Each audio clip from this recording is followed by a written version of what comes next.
May I come in, sir? Yes, please do. Hello, ma'am. Hello, sir. Please sit down. Thank you, sir. You're Mr. Vijay Singh. Yes, sir. Vijay, will English be your preferred medium? Yes, sir. Preferred English. Okay. Fine. Please tell us something about yourself and be sure that you need not repeat your name or give your identity. My name is Vijay. You're not supposed to give your name anyway. I was born and brought up in Sultanpur district of Uttar Pradesh. I completed my primary education from government primary school. After that, I moved to city and completed my high school and intermediate from Saraswati Vidya Mandir, Sultanpur. And after that, I completed my graduation from 𝐼𝐀𝐒 𝐏𝐫𝐞𝐥𝐢 in 2008. And I like playing cricket, and right now I'm developing a new hobby of reading books. Okay. And what are you doing since 2008? Sir, I'm working from 2008 till today. You're in service? Yeah. 2008 till now, that makes you around how much? 14 years. Yeah. In which sector are you working? Sir, I'm a software engineer. You're still working as software engineer? Yeah. Yes, sir. If you're in software engineering for 14 years in a particular kind of a corporate setting, then why are you even considering becoming a Babu in the state services? Because if you are in service for 14 years, I can presume that you're being decently paid and you have earned your basic social security things. You should, if at all you're bored, you should consider retiring rather than becoming a Babu.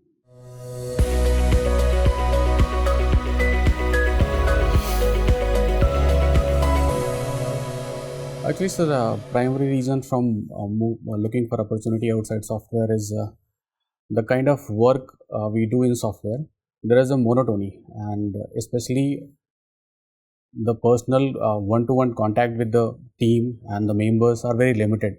Generally, we spend most of our time in coding, and it's like we are interacting with a machine, and it does not satisfy the basic need of having a social recognition and having a job security. So these two primary things are moving from software to a government job. It appears that you believe that you have worked hard and now you're looking for a vacation or a resort.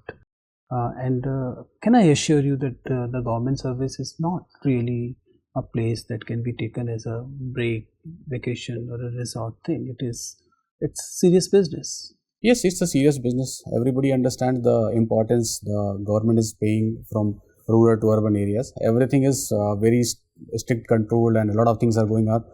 But the main problem when you look at, if you get money, you can survive, you can live, but you can't live a life. Right now I'm missing that life. So I'm looking for a life where I can interact with the people and work something that is not too much interaction with the machine, a lot with the people. So tell me, since you're an IT person, yeah, what are the major issues you can foresee or you already know when it comes to digitalizing the administration in Uttar Pradesh? Sir, basic problem is that most of our websites or portals have the thing present in English language and very less in Hindi. And if you look at the Hindi version of it, you will see a lot of information is missing. As I was looking at sultanpur.nic.in website, in Hindi there is something different written, and in English something different version is present, and the information in English is much better compared to Hindi. So this is one problem where you can say the content is missing. Secondly, the people of Uttar Pradesh mother tongue is Hindi, and especially the English version is not suitable for everyone. We have to make it accessible to everyone in their own language. Language is one. Way. What else? Second is English language. Since primary school till higher, very few people can access the things. Still at the interface level. I was expecting a more deeper insight into it. What exactly is the problem when it comes to digitalizing the administration, not just the website, digitalizing the administration in Uttar Pradesh? Sir, I can think of two more reasons. One is the people's hesitancy to adopt a new technology. Basic technophobia is there. What else? Second is that the infrastructure that we have is not matching with the requirement.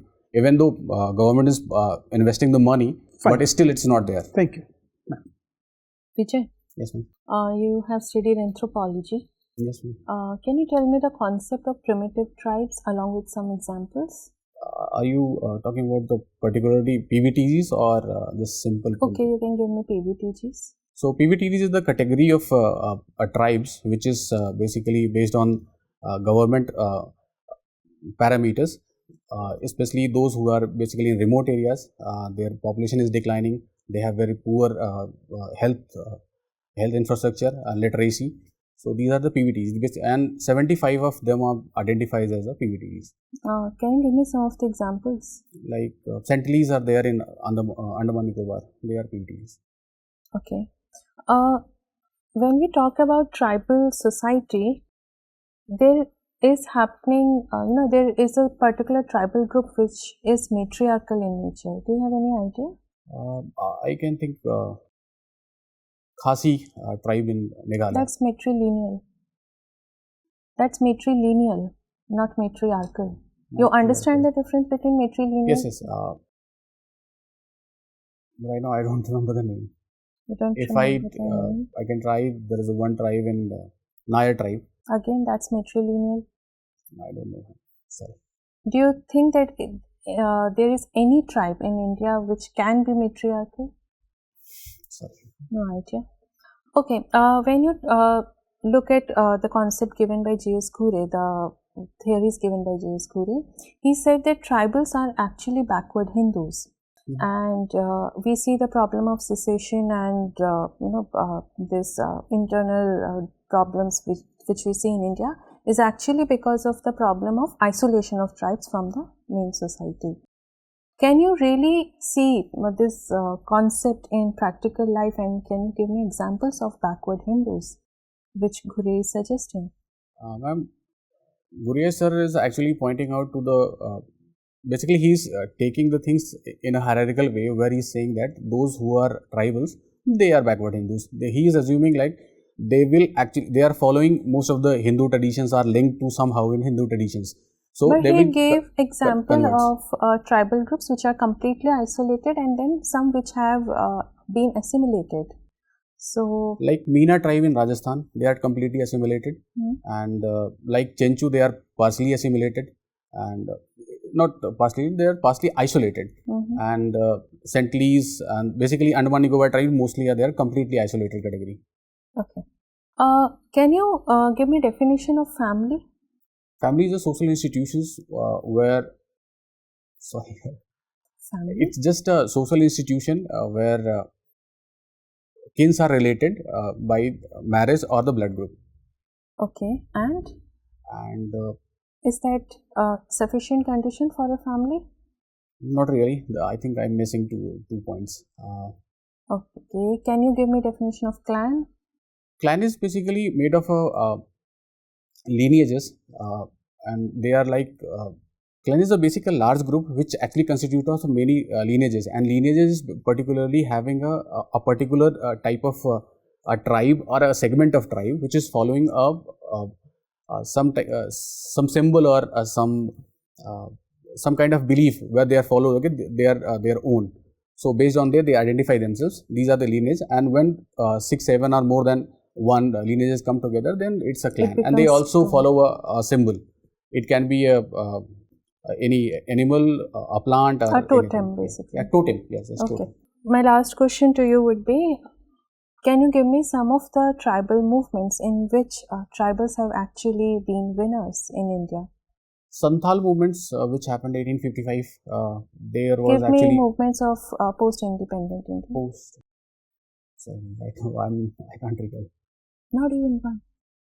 There are many, but the names I'm missing. Actually, if I look at in Godavari region, Koya tribes are there. There is also a movement, and right now in the Jharkhand movement, which actually converted into the state. That's a very good example. So, and similarly in Manipur, you can say, and Nagaland is still going on. So, in Assam, there are, Dimsa tribe and other tribes are still struggling. They are actually looking for Jharkhand was a good example. Thank you, Vijay. Vijay. Yes, sir. Vijay, in one of the conversation with one of the panel member, we were talking about the uses of the vernacular language. in terms of ICT applications. Yes. Right? Yeah. When it comes the application of the vernacular languages in High Court or the higher judiciaries, what is the provision that has been laid down in the Constitution? In higher judiciary, especially High Courts and Supreme Court, English is the medium of conversation, Right. or maybe acts on it. Yeah, when it comes, I mean, so like if it is needed, And- like Hindi or vernacular language, any vernacular language like Gujarati, Marathi, Tamil, if it has to be like made the language of the court, which kind of the procedure it has to be followed? I think it is actually from the High Court Chief Justice as well as I think Supreme Court Chief Justice. They will allow, and maybe it's also the permission from the President. Otherwise, it cannot be used. I believe you are making a guess. Actually, I'm making a guess. I don't remember it exactly. Okay, Vijay, not an But I'm issue. sure that there is a permission required from the Chief Justice and the President. You must be agreeing, on this very point that population in Uttar Pradesh is generally like, the Hindi speaking. It might be facing some sort of language problem, isn't it? Yeah. So, if the language of the higher judiciary or the high courts happen to be Hindi, it would be, that time, it could be done, isn't it? Yes, obviously it should be done. Allahabad but High Court's language is Hindi or English, or both of the languages, they are in practice both in languages terms are of the transaction of the court, proceedings. both languages are practiced. I think not only in Uttar Pradesh, in many other states as well, because there are many YouTube videos where the conversation. Fine. Vijay, tell me, if we have to establish another bench of Allahabad High Court apart from Lucknow, what is the procedure? Sir, I don't know exact process, but I think President and Chief Justice must be involved. Not an issue. Being the student of anthropology, you might have heard the notion that is called cultural capital. Have you heard of this term, cultural capital? Not exactly in the anthropological sense, but in general sense, in general, in common sense. So, don't you think so? Vulnerable section of society is being demarcated on the basis of the cultural capital that is being possessed by the dominant classes in India. Sir, if we look at what happened throughout the world in any part of society, we generally see that dominant one is actually trying to pass their own culture and tradition to the poor ones, or the economically backward, or the less in power. So it happens across the world. It's just that the resistant, so any tradition that have, they can come up again. Otherwise, it's in my opinion, in every segment I have seen, it's like they are trying to pass it. Similarly, that we have Jajmani system in rural part of India. So generally, the tradition that lower class try to emulate is from the higher one. So same thing is going on everywhere. Okay. Vijay, you come from Uttar Pradesh, and we have seen a number of the deaths are resulting in terms of the custodial deaths. How technology can be helpful in this regard? So basic thing is the monitoring. If we monitor, actually the person who go into the police station and is in the custody, after that nobody knows what is happening with him. If we put a camera inside the cell, that is 24/7 is recorded. So don't you think so in thanas or police stations the cameras would not have been installed? So one thing is infrastructure, that is installation of camera. Second thing is the infrastructure is working properly, that need to be monitored also. And only then when it is made public, anybody can access it. Only then I think there would be a complete check. Otherwise, this custodial death is. Vijay, we have recently seen that Government of India has banned export on some agricultural products. What could have been possible long-term and the short-term impact on that? So the short-term impact is that we can save ourselves from the higher inflation. So right now we have inflation at the retail level nearly 7%. So if we are restricting this one, we are actually assuring ourselves that this inflation should not cross more than 7. And in the long terms, it actually destroys our way of doing the business. So once we restrict the something suddenly, it actually creates the trust issues with our customers.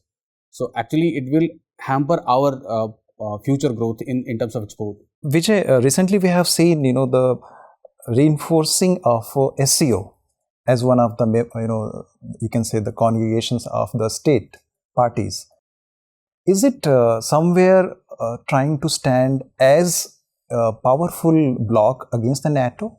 Sorry, actually, I missed the start. SCO, Shanghai Cooperation Organization. Shanghai Yes. Sorry, I couldn't get your question. Whether the Shanghai Cooperation Organization is projecting itself as the rival against the NATO? No, sir. SCO and the NATO are two different things. NATO is basically protecting its own allies whenever any one of them get attacked. It's like a security organization for all those members. But SCO is not a security, it's a more of a political and especially the trade related things and somewhat related to security in terms of terrorism. Right, I understand. Vijay, you mentioned that you have recently started a new hobby, reading book. What was the last book you read? I read a book called The Outlier. It is written by William Thorndike. It's about the working of the organization who become very efficient and creative. Okay, since it's an Uttar Pradesh administration and Hindi is expected to be a language here, can you just describe this book in Hindi? Outlier William Thorndike के द्वारा लिखी गई एक किताब है जिसमें उन्होंने corporations के काम करने के तरीकों और ख़ास करके पैसे के मैनेजमेंट, पैसे के प्रबंधन को दिखाया है। और उसमें उन्होंने ये दिखाने की कोशिश की है कि अगर हम पैसे का प्रबंधन बहुत अच्छी तरीके से करते हैं, उसका इस्तेमाल अपनी स्ट्रैटेजिक चीज़ों में करते हैं और उसके द्वारा हम अपनी कंपनी को एक बहुत कम बेस के बावजूद भी बहुत बड़ी कंपनीज को आसानी से प्रतिस्पर्धा में हरा सकते हैं। ऐसा उन्होंने कैपिटल सिटीज़, जो कि मर्फी और बुर्के द्वारा किया गया एग्जाम्पल है जो 1980s में हुआ था, उसमें उन्होंने ये दिखाया था कि कैपिटल सिटीज़ एक रेडियो फर्म थी, बहुत छोटी सी कंपनी थी जिसका एक प्रदेश में ऐसा था और उन्होंने ABC कॉरपोरेशन, जो अमेरिका की सबसे बड़ी रेडियो कंपनी थी, उसको उन्होंने खरीद लिया था और उसके बाद उसको प्रथम स्थान तक लेकर गए थे। ठीक है विजय, आपसे बात करके अच्छा लगा। आपका इंटरव्यू समाप्त होता है, आप जा सकते हैं। Thank you.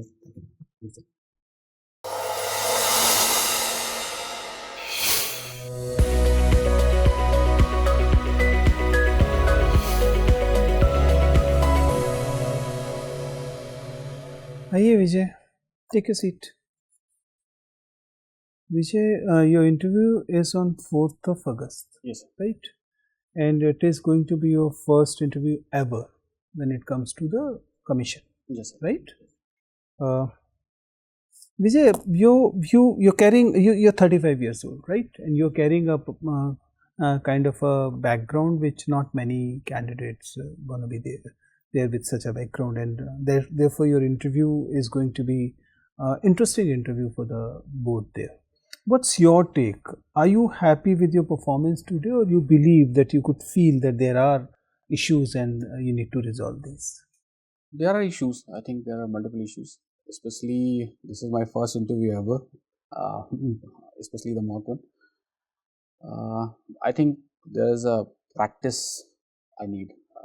I think 2-3 more mock interviews. After that, I can see. Vijay, as I said, yours going to be interesting interview, and the board may or may not judge your, evaluate you on the basis of the same parameters with which they'll be evaluating others, right?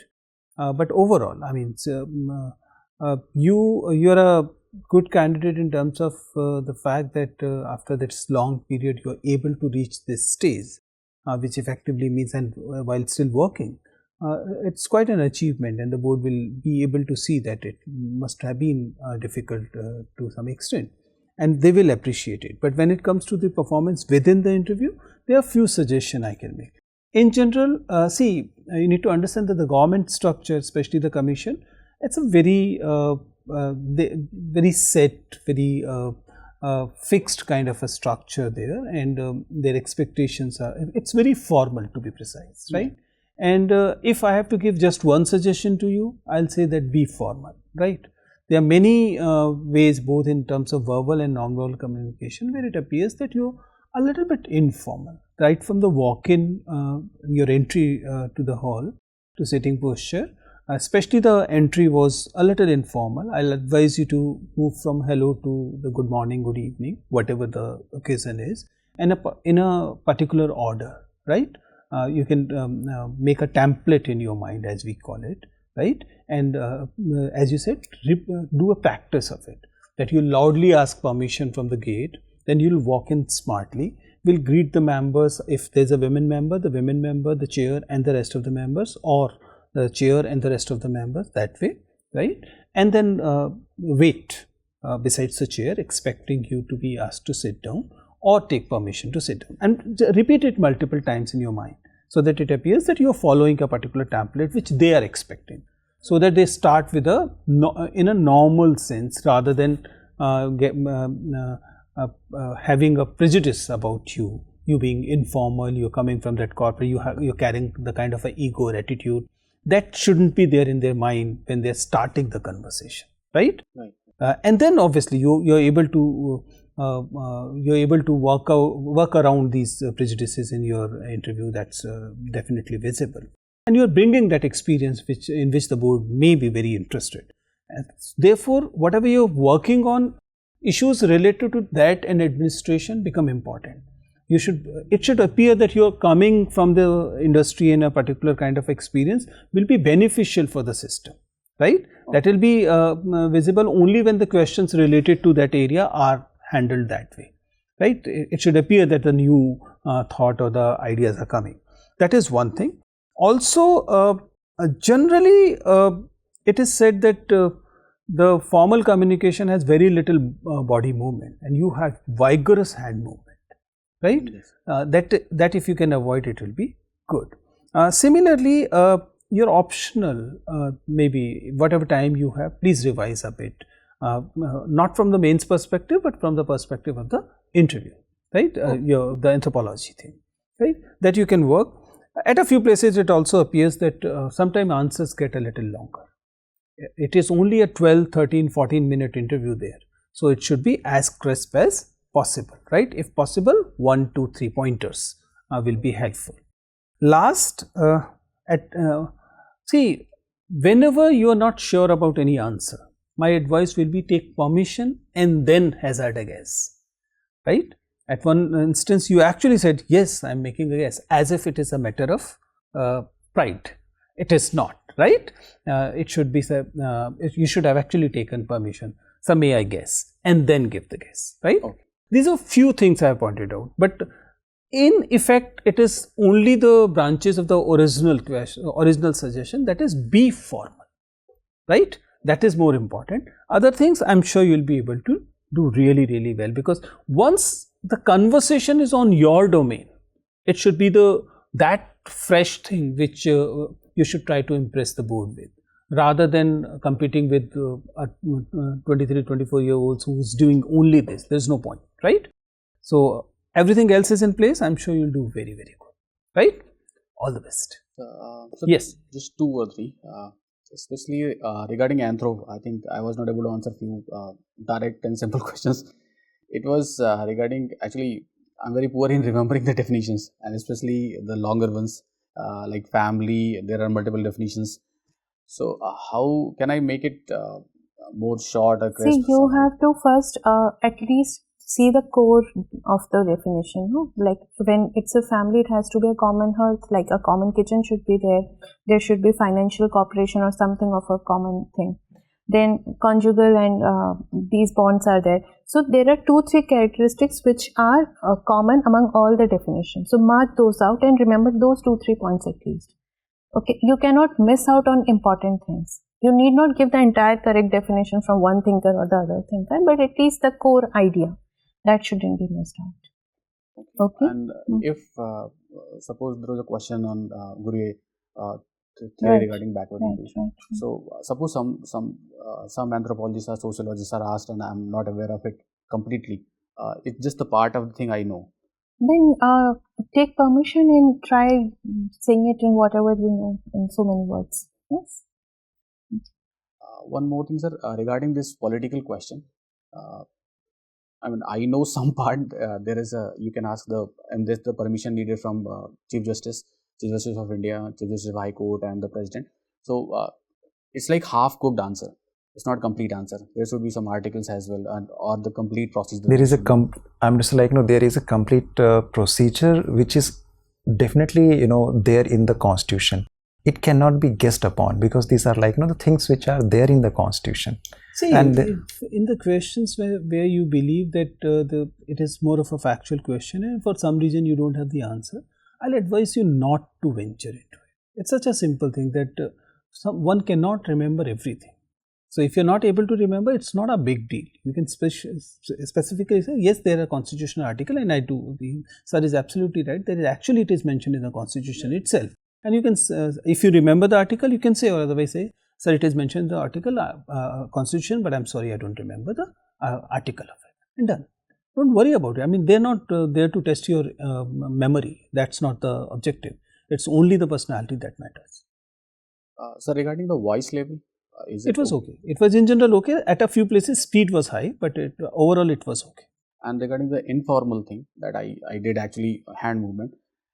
In the corporate sector, I understand, and that's why you'll be fighting against that prejudice, because they'll have this prejudice that you're doing it because you're coming from the corporate sector. Will you be able to? So if you're able to curb it, fine. If you're not able to curb it, just forget it, because there's no point troubling yourself and still not able to do it.